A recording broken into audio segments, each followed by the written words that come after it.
Hello and welcome to the final episode of the NBA preseason show. I'm your host Patrick McDonald, with me co-host Sheldon Kaufman. In this episode, we are doing the Western Conference predictions. Rather than one team this episode, we're doing the entire West. We're giving standing predictions, power rankings, and then top 5 players at each position. Um, this should be a really fun one. I think the East was one of my favorite episodes that we have done. So I am very interested in the Western Conference because it is, you know, across NBA history, it's always been a kind of a mess, and this year is no exception. I feel like we said it every episode during the Western Conference teams that we'd be interested in where we rank the teams. In this episode, it's time to do that. So to start, we're going to start with standings. I like to put them 1 through 15 and then have a range next to them. I'm not sure if you did ranges, but either way, it's fine. We're going to I'll do start. ranges off the top of my head. All right, that's fine.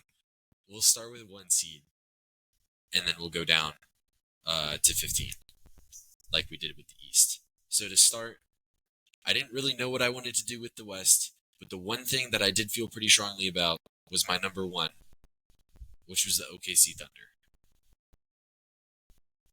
I'm right with you, Pat. I had them ranged 1 through 2. I think that there's very little chance that this is not an elite regular season team, especially with the offseason that they just had, adding Caruso and Hartenstein with an already stacked roster. So I'm interested in, I mean, you obviously said them as your number one team. What is the lowest you think a disaster Oklahoma City Thunder team would look like? Maybe 3 seed. Like you said, this team is really solid. They had a really good offseason as well, adding Hartenstein and Caruso, like you also mentioned. They're super deep and they're already talented. They were the 1 seed last year. They're returning a similar group of guys. I expect the same thing from the Thunder this year. Yeah, not too much explanation from it because, man, they won 57 games last year and they were amazing. That's the rationale we can have, and they returned a better team. Number 2 team, who do we have at number 2? I'm going with the Phoenix Suns, Pat. I think the trio of Beal, Booker, and Durant will be healthy. I think the addition are healthy enough. They played about 41 games last year, and they were really good in those 41 games. I think adding Tyus Jones just strengthens the roster. Even though they're not really crazy deep, you don't need to be when you have Beal, Booker, and Kevin Durant. Yeah, I I feel pretty similar on Phoenix. At number 2, I had Dallas. I feel like with Luka Doncic and Kyrie, they kind of patched together a very good team towards the end of the season, and they really got rolling. Their defense specifically was kind of amazing once this latter half of the season came in. Great center play is a big key here, and although I'm not as high on all of their additions that they made, they still did get a lot better at the wing position, adding Klay Thompson, Najee Marshall, and Quentin Grimes. And I'm saying this with the Dante Exum injury that had been announced this morning as we're recording this. I ranged them 1 through 5. I think they're going to be a very solid regular season team regardless. And as you can see for me, these ranges are already really steep. 3 seed. Are you ready to move on to the 3 seed? Yeah, let's move on. Oh, you want me to start? Who do you have at 3? I'm going with the Nuggets, Pat. I do as well. This team, you have Jokic, you have Jamal Murray, you have Aaron Gordon. I think the addition of Russell Westbrook just strengthened the bench a lot more than maybe people have given credit to. He looked really good in the preseason. That is the preseason. It was one game. But he's looking like he's going to add a really nice spark off the bench. Also, Dario Saric. They got a lot of good bench depth to an already really good Nuggets team. And yeah, we'll see what they'll do without KCP. Yeah, I have Denver as well. Number 3 is a good spot for them. losing KCP sucks. If you look back to the 2022 team, they kind of were 7 players deep. Um, if you look at it between one of Bruce Brown, Julian Schroeder, Peyton Watson, just one of those guys really steps up and can play for them next season. Then you have their starting lineup, plus Russell Westbrook, plus a really underrated signing, in my opinion, in Dario Saric, who gives them the ability to play Dario Saric, Aaron Gordon, when Jokic isn't on the floor, and I think you should be able to survive both offensively and defensively in those lineups, at least to not get blown out when Jokic is on the bench. And I think I ranged them 1 through 6. The main reason there is I think they're a little more suspect to injury. If one of Porter Jr. or Murray goes down, then their offense is really kind of rough without Jokic. Even if I do like the Saric and Westbrook conditions for their offense. I also had Phoenix at 4. You mentioned them at 2. I think we feel very similarly about this Phoenix team. I'm a little bit more concerned about their defense. The big reason is Mike Budenholzer compared to Frank Vogel. Frank Vogel, I think, is a really great defensive coach. I think Bud has been pretty good. We'll end up seeing. I still think their offense, even if they do get hurt, should be amazing because they've added 2 really solid point guards in Tyus Jones and Monte Morris. Who did you have it for? This might lead to a quick discussion after, but I'm going with the blockbuster trade that happened. I got the Minnesota Timberwolves at 4. I think, they lost Cat. I think Julius Randle is still a very good player. You're going to get 23 points per game out of him. That's what he does. You got Dante DiVincenzo, who just adds so much to their bench, Patrick. I'm sure that you know. And what he was able to do in the playoffs, I think he's going to continue that momentum that he had. He's going to want to prove something. He's going to be really good. Also, I think that they still have Ant, they still have Mike Conley. Rudy Gobert is going to be at the center position, do what he does defensively. This is going to be a solid T-Wolves team. I'm still high on them. I think they won the trade as well. I'll go ahead and throw that in there. But this is a team that I can see like in that 4 to 6. Yeah. 4 to 6 range, I think. I don't think they can get top 3, but I think they can stay like 4 to 6. Yeah, so for Minnesota, I had them at 5. They were the highest team that I didn't think could get the 1 seed regular season. I had Phoenix ranged 1 through 8. I had Minnesota ranged 2 through 8. The reason there is I am a little concerned about this offense. Last season, it was 16th or 17th with Karl Anthony Towns. I think it's going to take a slight step back with Julius Randle, even if it's not too much. And I think defensively, it's kind of a wash between the 2 guys.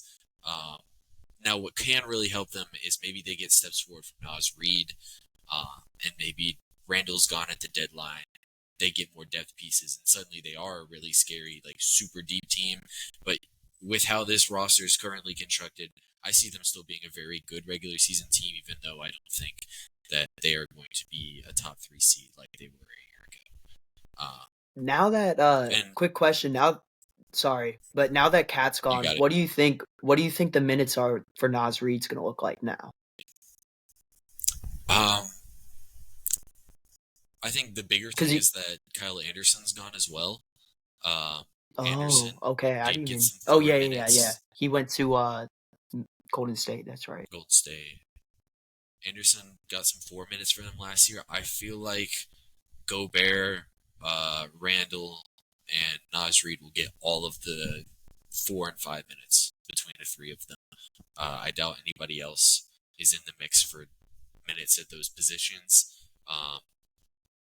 Under that assumption, I feel like it could be very even between all 3 of them. Yeah. Honestly, I like that. I mean, we saw what Naz Reid could do last year. It's going to be interesting. I think he's going to have a big jump from where he already was. But yeah, that's what I think. That's who I had for. What about you, Pat? Did you already say it or? At 4, yeah, I had Phoenix, and then I had Minnesota at 5. Oh yeah. Oh, So, okay. and then you had mentioned it. We hadn't talked about the deal because the Minnesota episode happened days before, like a couple days before the trade happened, and then the Knicks episode was ages ago. It felt like compared to the Towns deal. How I feel about it, especially as a Knicks fan, I feel like for the Knicks, it was a good. It made them significantly better. Great trade for Minnesota. I think it positions them pretty well going forward, and I think that's what Minnesota would really live for. This They deal. also were able to. Wasn't that they got to dump some of the cat contract? Was that a part of They it? Or? dumped, yeah. They basically dumped the cat contract. Randall, almost an expiring deal. He has a player option, and then DiVincenzo's contract is very high value. He's getting paid $11 million per season for the next 3 years. Great contract. Yeah. It just gives them a lot more flexibility going forward, and they weren't going to have that. They were going to be in a very similar situation to Phoenix, where Ant and Cat were going to have 35% of the cap each. A Gobert extension was going to be like 25%. A Nas Reed extension was going to be like 20%. It was just going to get really tight for them. And Also, Gobert, Nas Reed. Go ahead. Go ahead. Gobert, Nas Reed, Nickeil Alexander-Walker, they're all extension eligible next summer. Or they're going to be free agents next summer. Rob Dillingham, too. We didn't mention him when we talked about the Timberwolves, but he's going to be really good for them. Yeah, that's going to be a fun piece to watch. Yeah. You want me to give my 5? Yeah, who is your 5? I got the Mavs. I got the Dallas Mavericks. Luke, you kind of talked about it already. Luka's going to do what he does. He's going to be he's going to MVP front runner. Or not front runner, but he's going to be in the race conversation. They just added Klay Thompson, who I think is going to, do what he did last year a little bit better. Probably a little bit better. This is a good team, pretty deep with Jaden Hardy and Dinwiddie. They have Najee Marshall as well, like you said. It's still a solid team, and even though I have them at 5, this is a team that I can also see the 5 through 3 range. And this is a scary team that you don't want to see in the playoffs. I don't think you ever want to see Luka in the playoffs or Kyrie. That's who I got at 5. Yeah, we went into this episode not knowing each other's rankings and thinking we were going to surprise each other. We had the same top 5.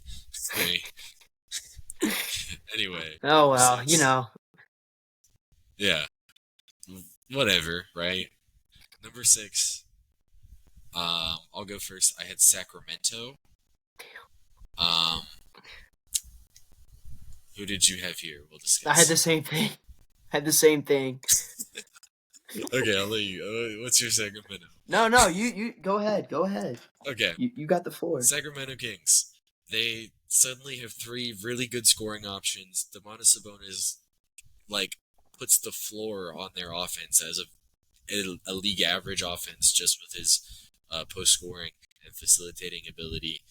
You get the clutch buckets with DeRozan and De'Aaron Fox, and I have a feeling that their 3-point shooting will be better this coming season. I feel like this, at the very least, is close to a top 7 offense in the regular season if they're really pushing forward. And defensively, I feel like they have enough to make it in the regular season to be a decent playoff team. Interestingly enough, my range for them, 2 through 10, I do think they could be a really high-end seed. I do think they might be a play-in team. I think specifically front court injuries, yes. Specifically Sabonis could basically kill them. And last season, I believe they were 14th in defensive rating, largely because he's such a great rebounder. And Harrison Barnes to DeMar DeRozan is not a downgrade defensively. It's basically the same thing.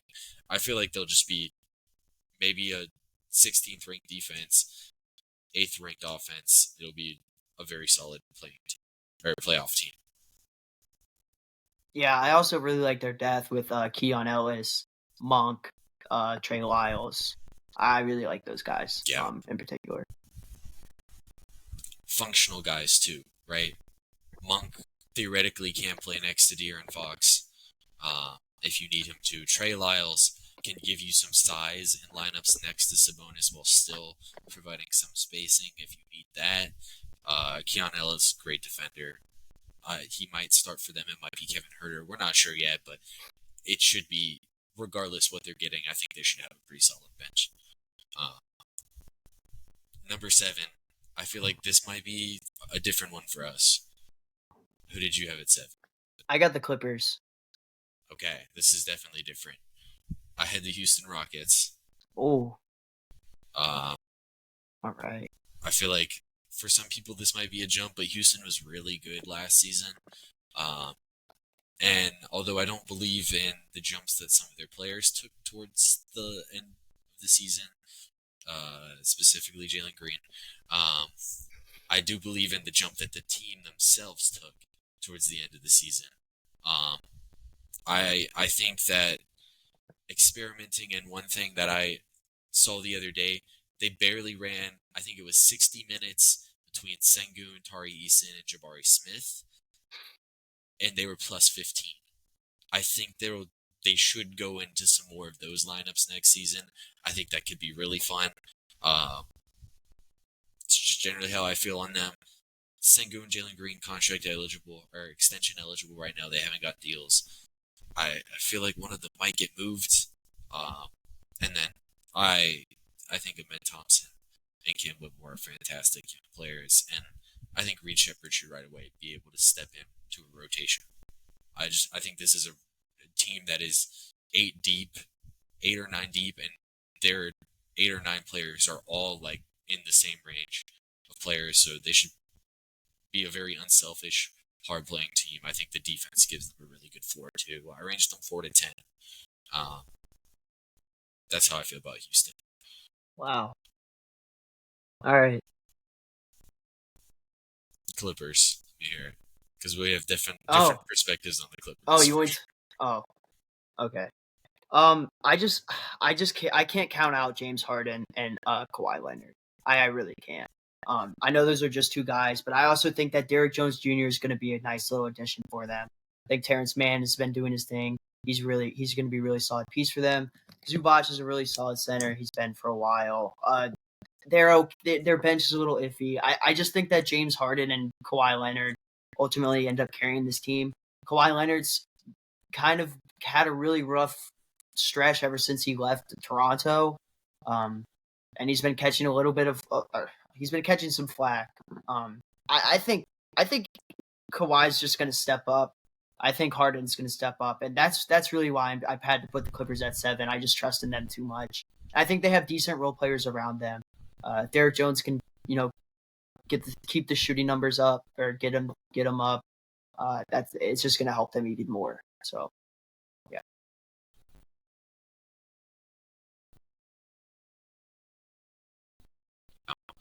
I'll share my Clippers opinion in a second.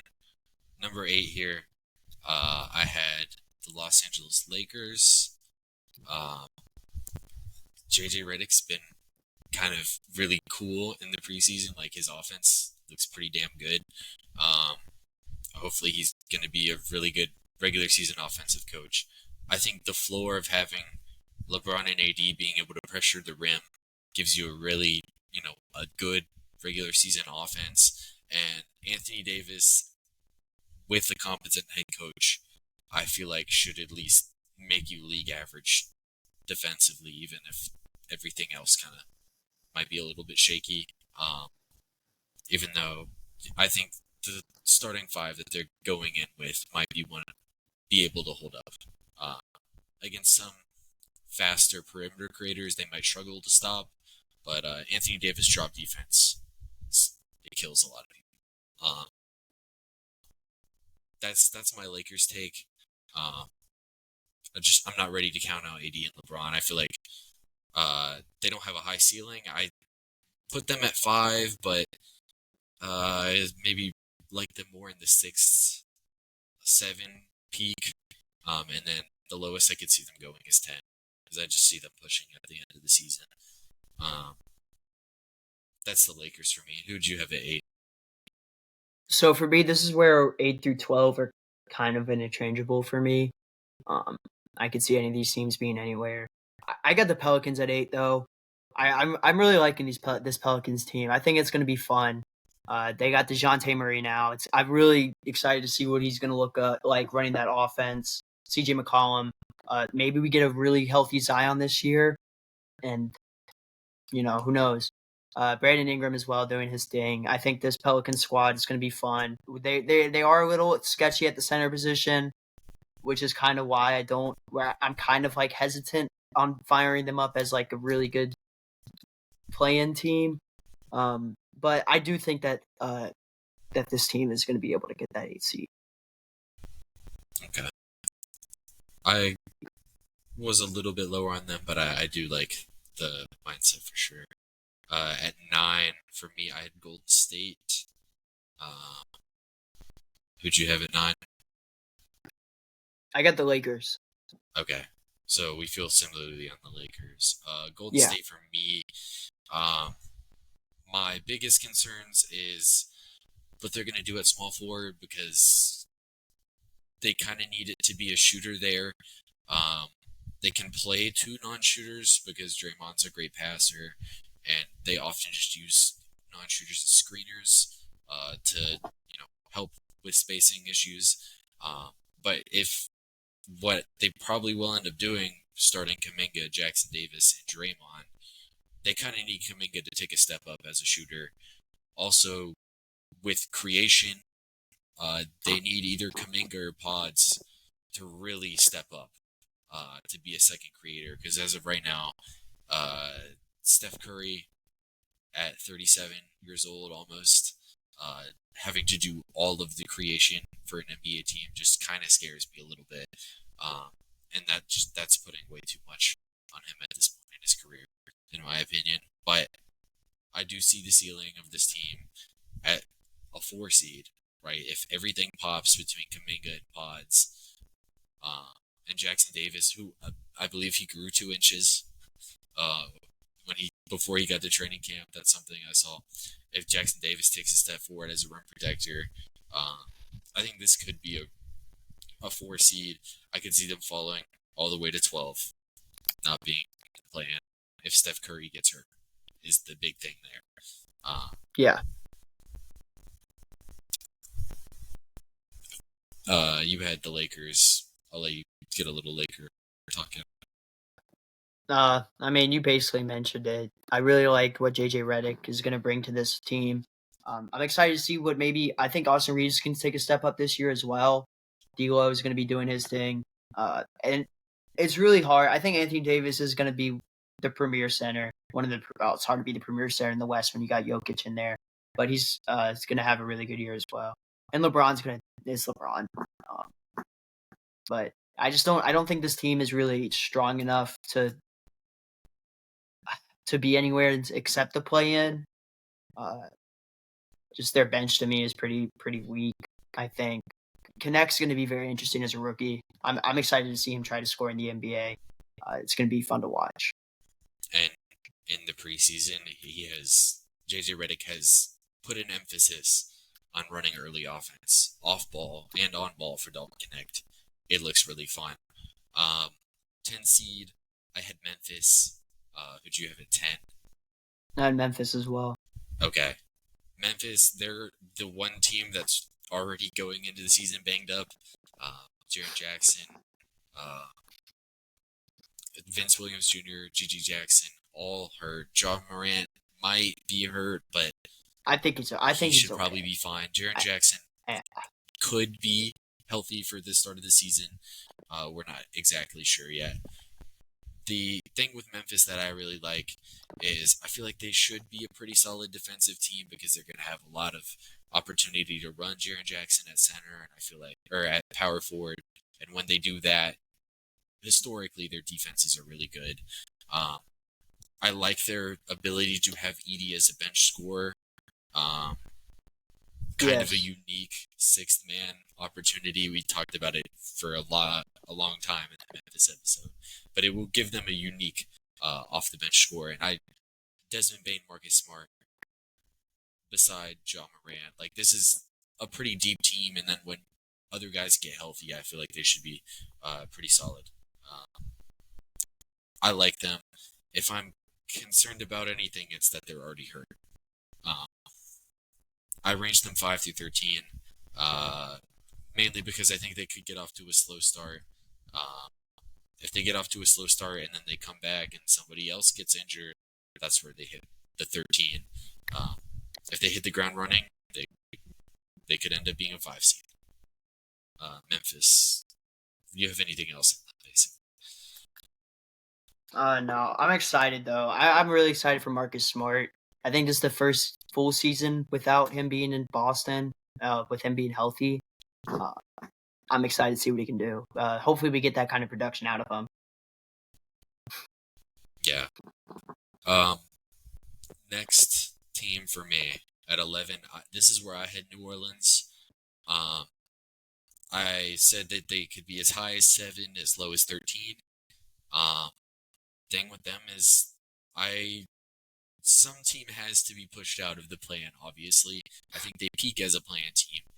You talked about it. Their center situation is kind of rough. Trey Murphy is going to be out for a couple of weeks to start the season, and I think that was a part of their plan to make up for the fact that they weren't going to have great center depth, is lineups where they would be really big beside the center, but typically Zion at center, right? Those lineups would be pretty solid offensively. I think they would struggle a little bit more than they should defensively. And this is a really tough Western Conference. I don't see you going into a bunch of games with your center situation being Zion Williamson, Yves Messi, and Daniel Tice. Don't get me started on Messi. If one of those guys when Yves Messi gets in foul trouble, your third center is Zion Williamson, right? It's not like they have a Willie Cauley-Stein as their third center. They just don't have one, right? That, I think, if they had a third center, I could push them a little bit higher, but that's going to matter in the regular season, especially if there's injuries to guys or Messi just looks horrible. It's just going to be rough for New Orleans, and I think they're going to really have to. It's going to be a dogfight for them throughout the entire season, and that's not even mentioning injuries. I don't like predicting injuries, but some guys typically get injured a little bit. For you, who'd you have at 11? This is where I got the Warriors. I like I said, or not like I said, but Steph Curry, he's gonna do what he usually does. Brandon Posensky is, you kind of mentioned it, but he's gonna be a pretty big part of this team, especially with the amount of shots Kerr wants him to get up. He's kind of coming in and replacing Klay Thompson, or not kind of. He is replacing Klay Thompson in that starting lineup. I don't know. I'm worried. I just don't think this team has much of the talent as the other teams in the West. And honestly, it's just kind of it gets kind of weak after Curry and Kuminga, I think. Yeah, creation. I could see them struggle with creation. Like I said, 12. At 12, I had San Antonio. Who'd you have at 12? This is where I have the Rockets. Yeah. 12, I have San Antonio.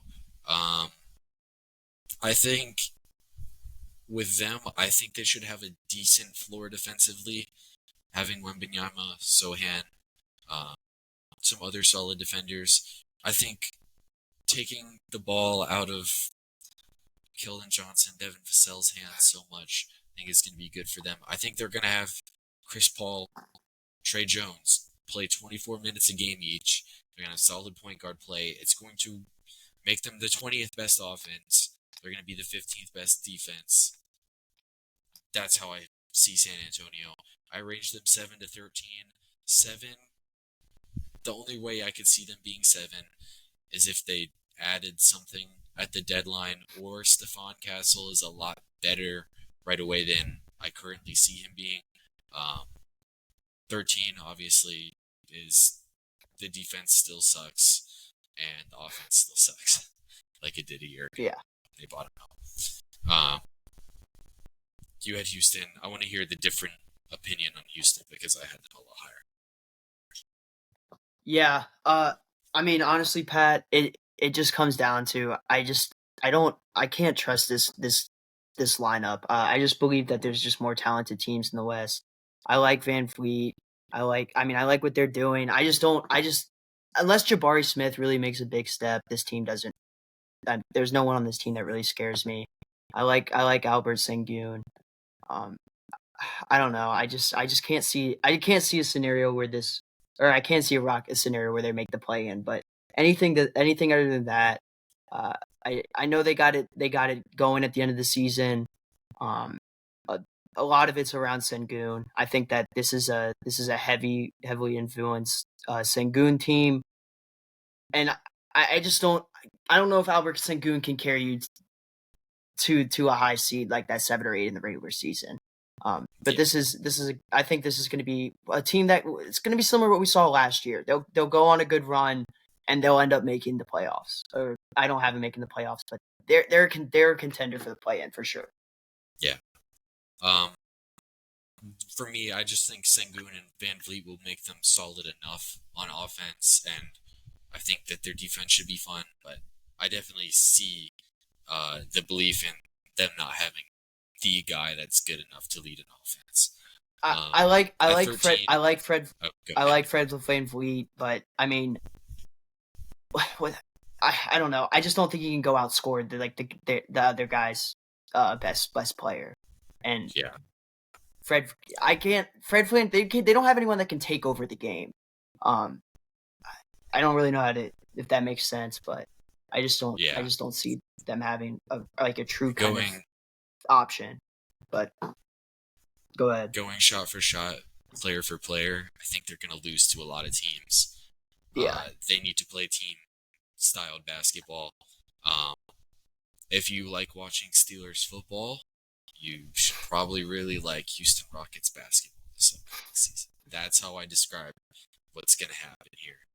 Um, at 13, this is the team that I was the lowest on, that you were a little bit higher on. I have the LA Clippers at 13. Oh With yeah. Wait them, a second. here's why I'm a little concerned here. Last season, they were the fourth best offensive team and the 16th best defensive team.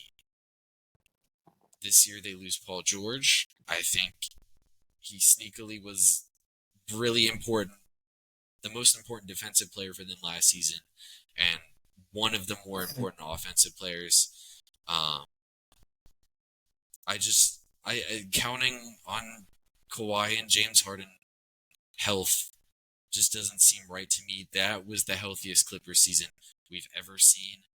Um, and like, sure, I like the Derrick Jones Jr. edition, right? Like, I think it's a solid thing here, but man, if Kawhi Leonard goes down, what is this team, right? Like, Yeah. they might lose every single one of those games. Yeah.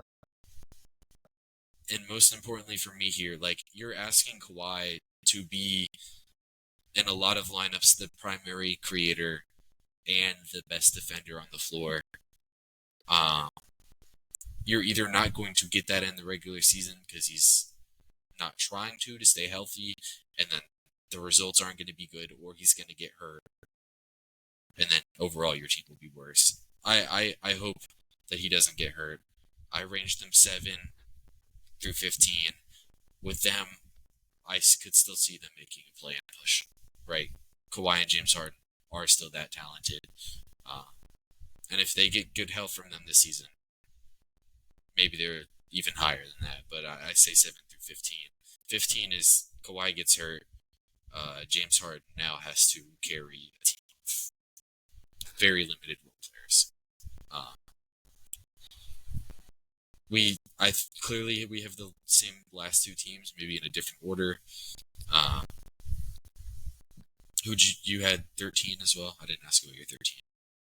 Oh, I have the Spurs. Yeah. I have the Spurs at 13, but I think the Spurs is a team that can make is I said 8 through 12, I meant 8 through 13. Um fuck it, I'm high on the Spurs, man. I really like what I kind of talked about on the Spurs episode, but I really like what Chris Paul brings to the development of Wembanyama and just the overall team around them. Takes the ball out of those guys' hands that don't know what the fuck they're doing with the ball. And Stephon Castle, I don't know if you I don't know what you I know you said I don't know how great he'll be coming out of the season, but I've been hearing some good things. I think he could be a surprise rookie. That we could be talking about at the end of the year. Um, but yeah, this Spurs team is very interesting, and it can very easily be what we saw last year. But I don't know. I just think Chris Paul coming in uh, makes them a play-in threat instead of a number one pick. Yeah, I agree. Um, we ranged at 12 and 13, or we both had them 12 and 13. Very similarly. Between Utah and Portland, who did you have at 15? I have this is second to last, right? Yeah, just Utah, Portland. I got What the was Trailblazers. Trailblazers. Okay. I went Utah at 14, Trailblazers at 15. Um, I had them both ranged 12 through 15. I just feel like they're going to be the two worst teams here, and I don't think it's going to be very close.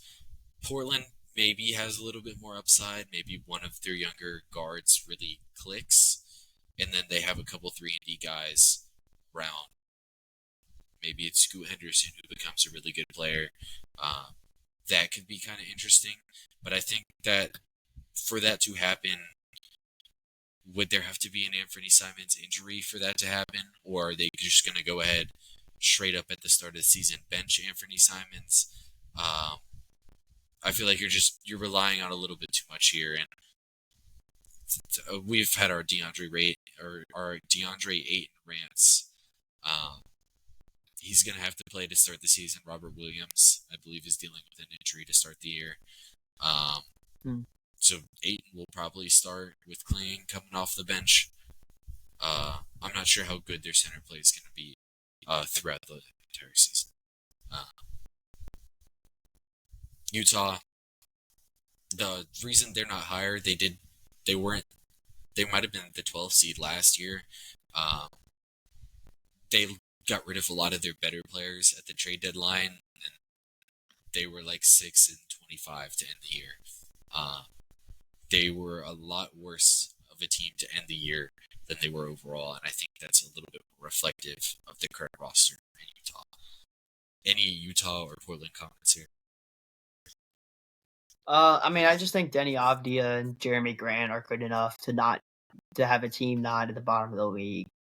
I also like Anthony Simmons. I think Scoot Henderson should have a step up from what we saw last year, or else the Trailblazers might be in some trouble. Matisse Thybulle, it's going to be fun to watch him play. Donovan Clingan, they have a good rookie class. That's why I don't see. I'd be shocked if they get the last seed. I'll go ahead and say it. I mean, that doesn't really mean much, but yeah. And then the Jazz, they'll be the worst team. I mean, there's nothing. Yeah, so either way, we're Portland, Utah to end the conference. Power rankings for the Western Conference. This was a little bit more difficult for me. What did we have with power rankings? I believe the segments or the sections we had were favorites, contenders, dark horse, and not contenders. I'm definitely going to want to rearrange my order here. We'll do the power ranks again. So I think for favorites, I have OKC, Dallas, Denver. What teams do you have in favorites? I have OKC, Phoenix, Denver. Okay. And maybe this is a little hypocritical because I did kind of, in the Mavs episode, I did say that I thought it was a little fluky of a finals run. But I do think that they're bordering on the contender favorites line. I do think OKC and Denver are a little bit higher than Dallas.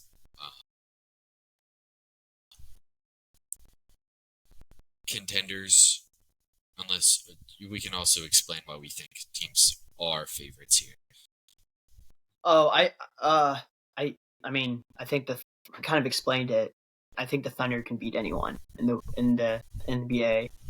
I think the Phoenix Suns had the most talented roster in the West. It's hard to deny that with the three guys they have, and these are championship guys, except for Booker and Beal. But they've been in this game for a while. I think they know what to do to get there. And I think Denver's also a contender. I just don't think the Mavs really have the roster to play with these other teams, these other three guys. That's why I didn't put them in there.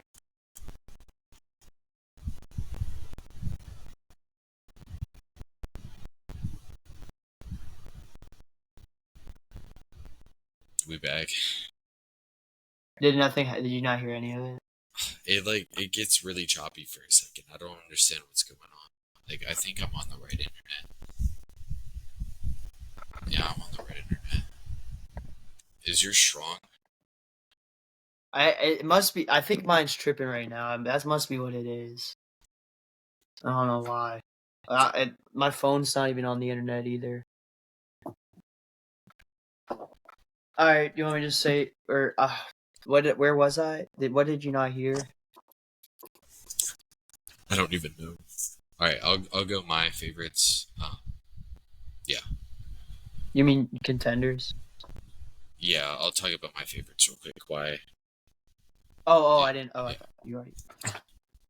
Yeah. So obviously, it's hard to just say these are my top three teams. These are my top three favorites. OKC, I literally they can win the matchup game against a lot of teams. Dallas and Denver, the reason I really like them as favorites is I think their guys, Luka Doncic and Nikola Jokic, are kind of game breakers, right? More so than a lot of the other super great players in the Western Conference. I think OKC is a really good team. I think Dallas and Denver have those game breaker players that kind of really make you have to make some big adjustments and strategies in the playoffs. For contenders, you would put them in the favorites. I like Phoenix in the contenders range. If they face OKC in the Western Conference Finals, that's probably a good matchup for them. If they run into Dallas, Denver, Minnesota, I don't really like them in those matchups, which is why I'm a little concerned with them in the contenders range when of the five best teams in the Western Conference, I don't like how they match up against a lot of them. And even looking down, I could see them struggling with Los Angeles a little bit. That's about it though, right? Which, I have them in the contenders range. My other contender is Minnesota. I think the defense should still be exceptionally good next season, and that alone, I think, makes them a contender as long as they have a couple guys who can make the offense work a little bit, and I think Randall and Edwards and DiVincenzo, all three do that pretty well, as well as Naz Reid. Who did you have contenders? I got the Timberwolves, Mavs, and the Kings. Like I said, I already kind of mentioned it, but I like this Timberwolves team. I think they're really deep bench wise, and they have a really good starting lineup. They're going to be. They still have Edwards, McDaniels. Those are all defensive, or not all defensive. One of them's all defensive. And Edwards is also good at defense.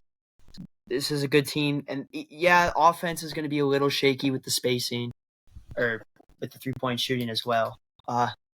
With the starting lineup, but I think this is still a team that can really hurt you. Yeah. With the Mavs, same thing. Luka, Clay, Kyrie, those are guys that can all get it done. They have a really nice team. And the Kings, I really like what the Kings did bringing in DeMar DeRozan. This is going to be a really solid team. Kings fans are going to get what they wanted out of the team last year. Yeah. Yeah. Sacramento, I have at the top of dark horses for me. I'm kind of concerned with their defense in the playoffs more than the regular season. I feel like they should be able to make it work against a lot of teams. It's just when you get into later playoff matchups, um, you have to find a way to stop perimeter creators. Um, for me, first round would have them playing Denver. How are you going to contain Jamal Murray? Because Keon Ellis, right? Especially the Jokic Murray pick and roll. How are you going to do that with limited size? Their defense makes more questions for me in the postseason. Other dark horses for me: Los Angeles Lakers, Golden State Warriors, Los Angeles Clippers. I do have them as a dark horse, although I had them projected 13. If everything goes right for the Clippers, I see them making maybe the 6th seed, but a planned roster, and then you have Kawhi Leonard, James Harden. I think you could make something work. Um, Golden State Warriors, Lakers, they have game breakers. LeBron James, AD, Steph Curry. If you get into the playoffs, I think that could really help you.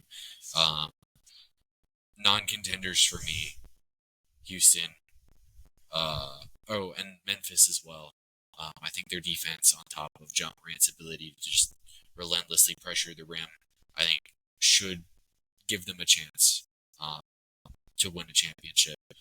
Non-contenders for me: Houston, uh, New Orleans, San Antonio, Utah, and Portland. We'll talk about that in a second. Who are your dark horses? I'm gonna go with the Lakers. I think the Lakers are dark horses. I'm gonna go the Warriors. I'm gonna go the Grizzlies, and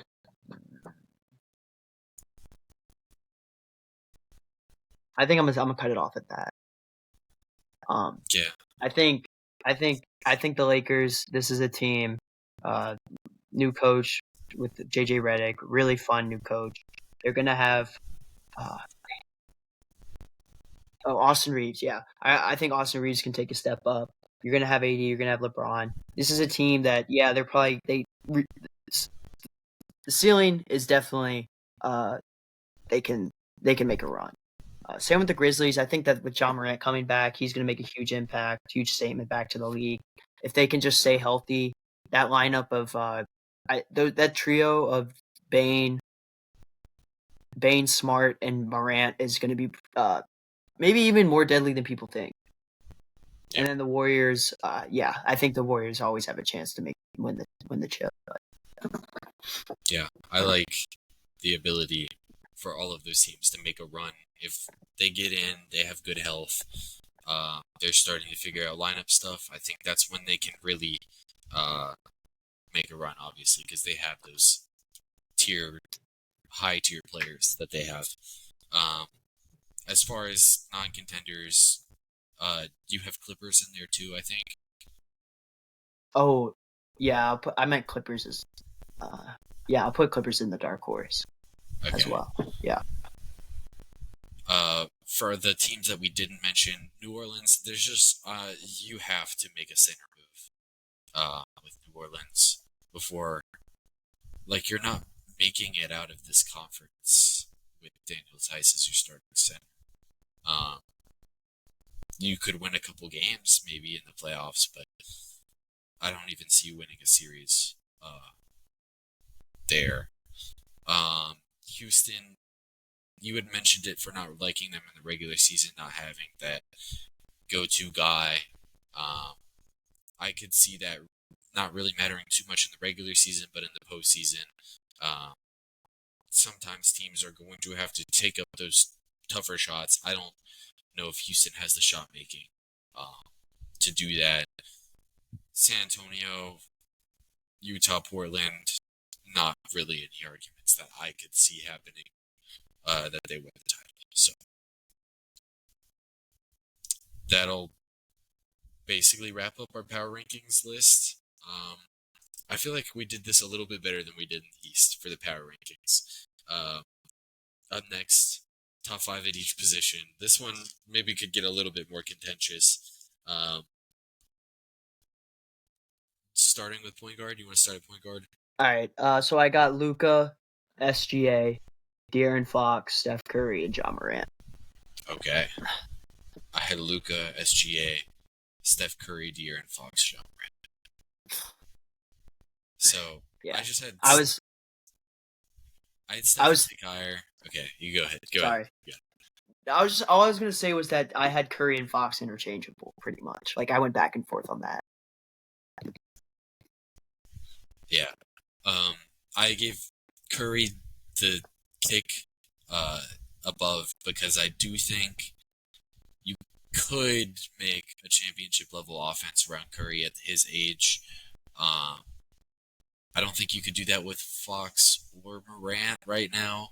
I have a little bit more questions about Curry on defense. I think Fox and Morant hold up a lot better um, compared to this version of Steph Curry. I think older versions of Steph Curry on defense uh, were a lot better.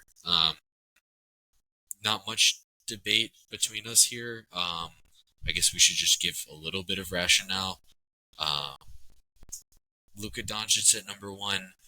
Uh, I mean, there's not a better stat accumulator in the league, and like I don't like counting numbers, but like this guy accumulates those numbers because you legitimately have to either double him or let him score on you most of the time. SGA, I think he has a little more limitations. He's very similar stylistically to Fox and Morant, more than you would think. I think SGA has a lot better of an in-between game with floaters, mid-range jump shots.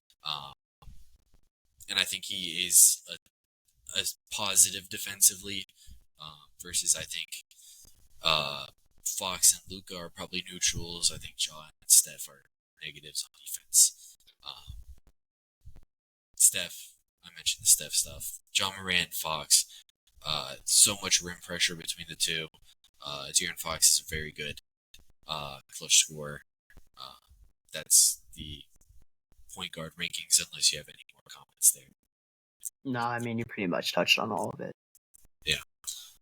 Shooting guard position, I'll read my five first. I had Booker, Ant, Kyrie Irving, Herb Jones, Desmond Bain. Who were your Okay. five? Yeah. Okay. I went Booker, Ant, Kyrie, Beal, and Bain. I left out. Herb What's his name? Jones. Jones. Yeah. I didn't know. I kind of counted him as a small forward, but Yeah. well. The Pelicans guys were tough to do. I still think I leave him out of When this. I did I it, think I I still leave him out considered though. SGA, DeJounte Murray and CJ both as point guards. Because I feel like they're gonna start Ingram and Herb Jones next to DeJounte. And I had Beal at small forward just because having him and Booker both at shooting guard. Oh yeah. Sure. But yeah, the rest of our list is very similar. Devin Booker, I feel like it kind of is a hot take nowadays to say Devin Booker is the best shooting guard. It's just he's kind of last season he played point guard, right? Like this guy is a very solid playmaker, by far the best playmaker at the shooting guard position. So many unassisted baskets last season, which Anthony Edwards had as well, but Devin Booker was so much more efficient doing those things. And defensively, Devin Booker's kind of a wash there, and I think Anthony Edwards is okay, like a little bit better than average. That's how I shop it up. Booker's just so much better of an offensive player compared to Anthony Edwards. Kyrie at the two. Everybody knows what Kyrie Irving brings. He's microwave, almost a six-man, stylistically playing, but he doesn't have the inefficiency problems that most six men have. Um, we both have Bane. I'll let you talk on Desmond Bane. Herb Jones' defense is great, like amazing. You get what you get offensively, but his defense is all world. Uh, I'll let you get Desmond Bane here. Yeah, I mean Desmond Payne, he ended up missing a lot of last year, but when he played, he was like really good.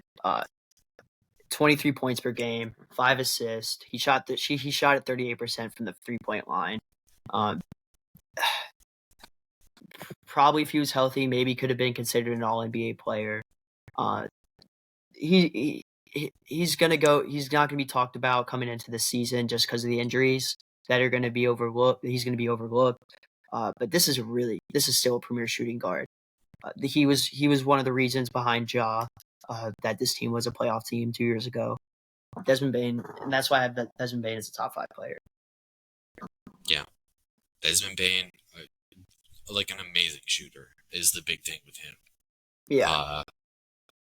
Holds up on defense. That's all you can really ask him to do. He's got Jaren Jackson and hopefully another center behind him in the back line. Small forward position. I'll let you read yours first. This was another tough position with classifying for a lot of these guys.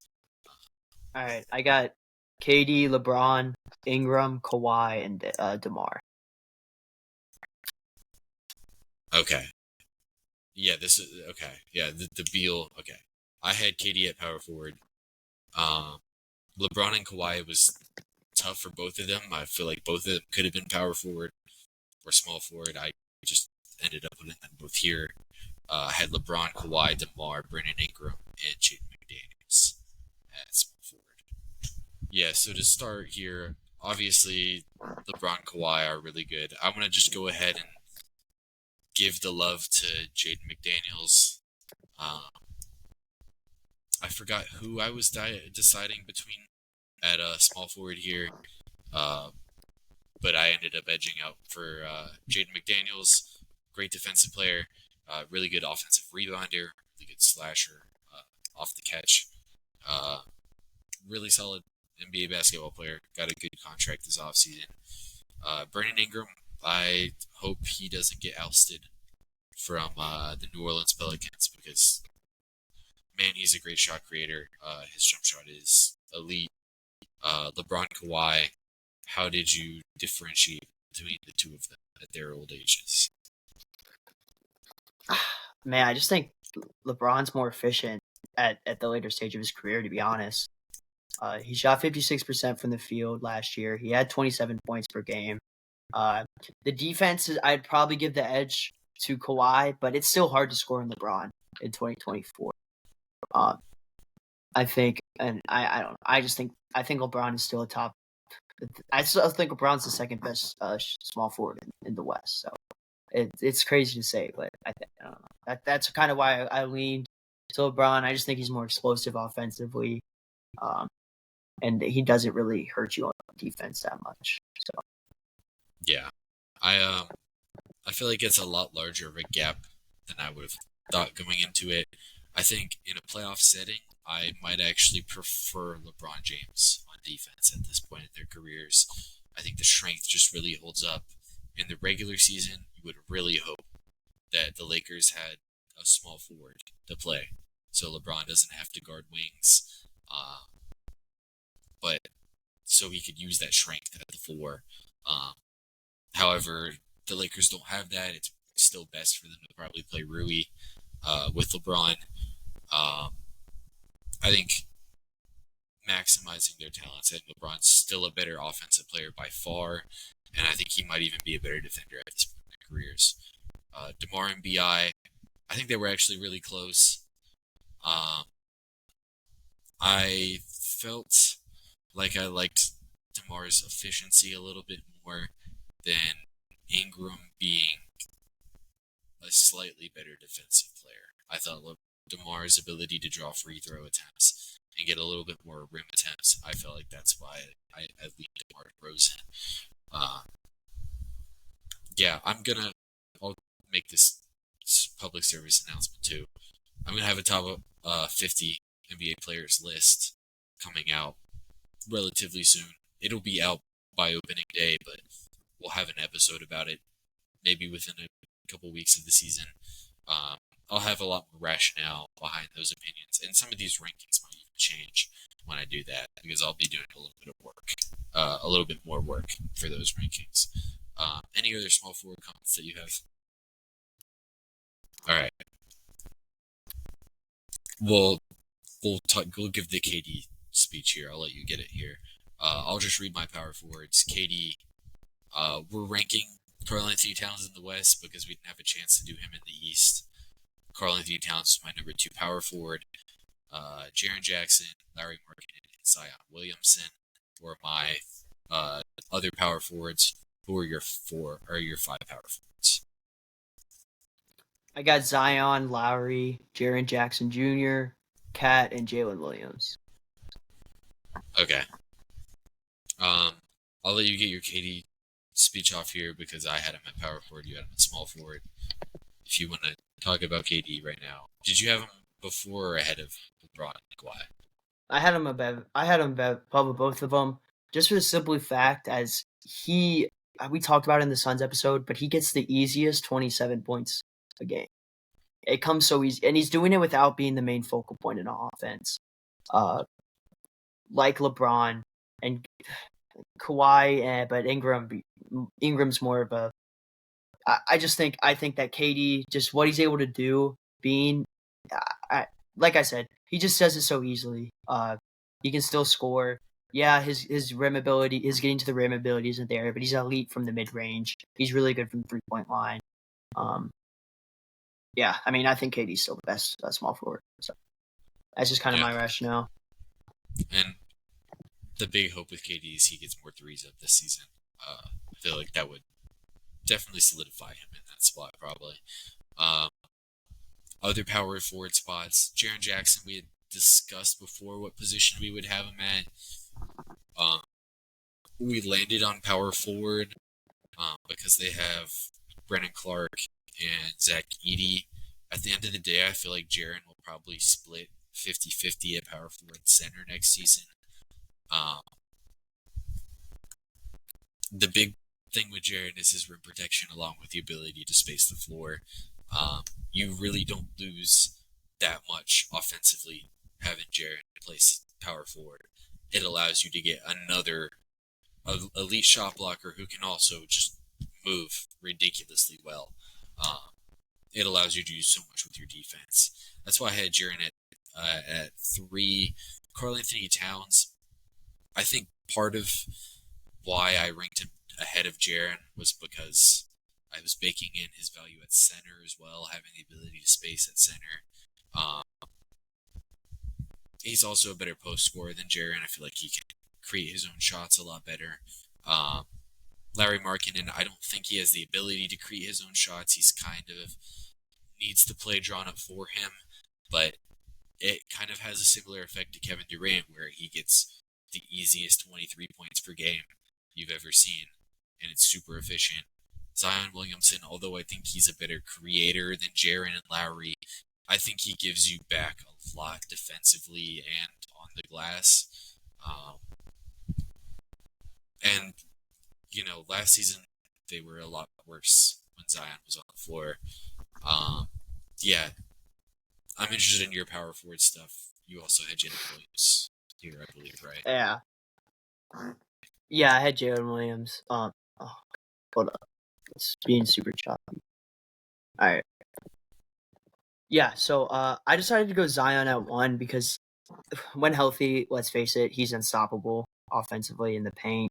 I think he had 25 points per game last year, or 22.9. Sorry, not 25. 22.9 points per game last year. I think that his physicality is just far above a lot of NBA players. Yeah, the team wasn't as good with him on the court, like you said, but I think I don't know. I just have a feeling that Zion, if he's going to be healthy, he's going to be pretty much unstoppable, and he's going to see a big increase, and the Pelicans will be better with him. That's why I had him at 1. Now we'll go to Lauri Markkinen. I wanted to go with Lowry at 2. I think that this Jazz team is going to suck like we said, but he's going to be the big tank leader for them. 23 points per game last year. His game, yeah, he has a little trouble creating on his own, but I still think that he's able to get to the bucket well. He has that 3-point ability. Yeah. JJJ at 3. I like the defense that Jaren Jackson Jr. brings, as well as some of the rebounding. That's kind of why I put him above Cat, just because I like the defense more. Obviously he doesn't have the spacing ability like Cat does, but he's still able to put up, a considerably high number, 22 points per game. Not bad at all, especially when he's a little undersized and he's mainly playing that center position. Cat at 4, probably the best big man shooter in the NBA, with spacing the floor. He gives you good stuff on the board, on the glass as well. His defense is a little weak, but I think the offense is there. The offense is just too good. And then Jalen Williams, his versatility is great for the Thunder. I had him as a top 5 shooting guard as well. That's just the ability that he has. He'll take a step forward next year. I like his ability to get to the rim. Yeah. Yeah. And you mentioned the shooting guard stuff with J-Dub. Like, I don't know what position he plays. They call him a power forward. Sometimes I think he's a point guard out there. He's amazing. I don't like doing honorable mentions, but I did want to mention 3 players because I felt I was doing a disservice not talking about them. Jalen Williams was one of them. My other 2, Aaron Gordon at power forward and Jamal Murray at point guard. I thought they were just a tick below what needed to be there. Those are some awesome players too. Center position, I felt like, was another really good position. I'm very interested in what we came with at the center position after the top 2 guys. So my top 5 was Jokic, Anthony Davis, Victor Wembanyama, Domantas Sabonis, and Chet Holmgren. What were your 5?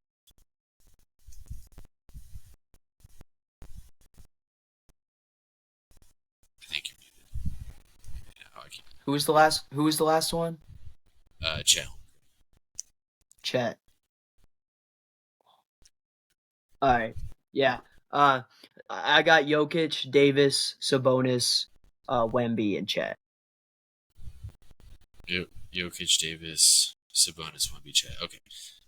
So we were just a takeoff on Wemby and Sabonis. I think part of that for me is projecting Wemby to be a little bit better than he was last season.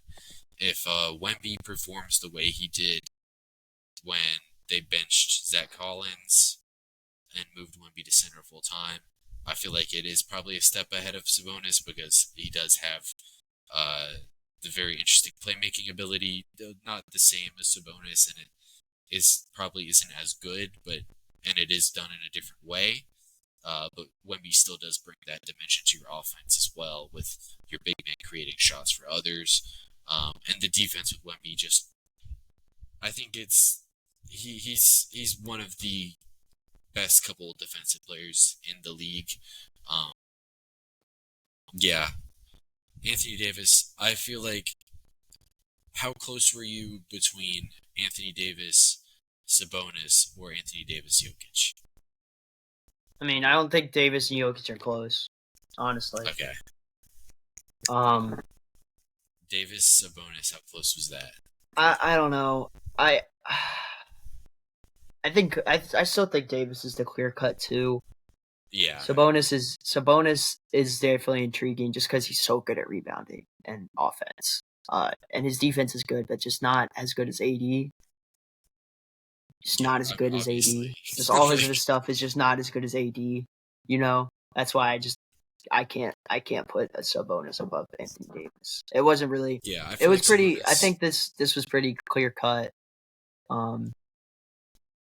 This is a stacked center class for the West, for sure. Defensive Player of the Year Rudy Gobert does not make this list. I think sounds crazy, but you look at the five guys ahead of him. Nikola Jokic is the best offensive player at the center position maybe ever. And I think maybe not Chet, but AD and Wemby are both at the same level as Rudy Gobert defensively. And I think Domantas Sabonis, the ability, similarly to Jokic, to single-handedly create an amazing offense, I think is really big for Domantas Sabonis. Chet Holmgren, the ability to really space the floor, like that man can really space the floor. It allows the Thunder to do so much offensively, and he brings a lot of the rim protection for that team. Although he does struggle to rebound the ball a little bit. Either way, it sucks that Rudy Gobert doesn't make this list, and I guess I am honorable mentioning him, but yeah, it's a tough position to make the top five at. Any other comments on any of these positions? Any other individual players that you do want to shout out to, if there is any of those? I'll shout out Harden. I was kind of thinking about Harden for the top 5 point guard list. I'm not gonna lie. Harden was his ability in consideration too. Yeah, his ability to his assist ability is kind of crazy. And he also puts up a good number of points with them. Just really a true point guard. You know, he has better assist numbers than Curry, Fox, and Morant. He might have better than Shea. I don't know off the top of my head. Yeah, but he's definitely So I mean, if you look at it, it's traditional point guard. Shit, he's probably 2. But I think just at the position, he's at probably 6. He's probably the next guy. He just missed the cut for me. Yeah, I had him probably right around where I had Murray as well. Those were the next 2 guys for me. This will be a fun conference. I like we mentioned earlier in the episode, going through the standings. There's a very good chance that neither of us get a single seed prediction right. And I think that would be crazy, but we could still be very right about a lot of these teams and not get a single seed prediction right. Yeah. And I think that'll lead to very good basketball for this upcoming season. Do you have any closing comments before I give the spiel about what's to come from this podcast? Nah, it's been a fun ride. Yeah. But yeah. To start, I feel like this series will start earlier next off season. Either way, we'll talk about the actual season that's happening. This should be going out on opening night, October 22nd. That'll be a Tuesday. Going forward, there will be twice a week episodes. One MLB episode with Finn and one NBA episode with Sheldon. NBA episodes will be going out on Saturdays at 4:00. I might push those to noon.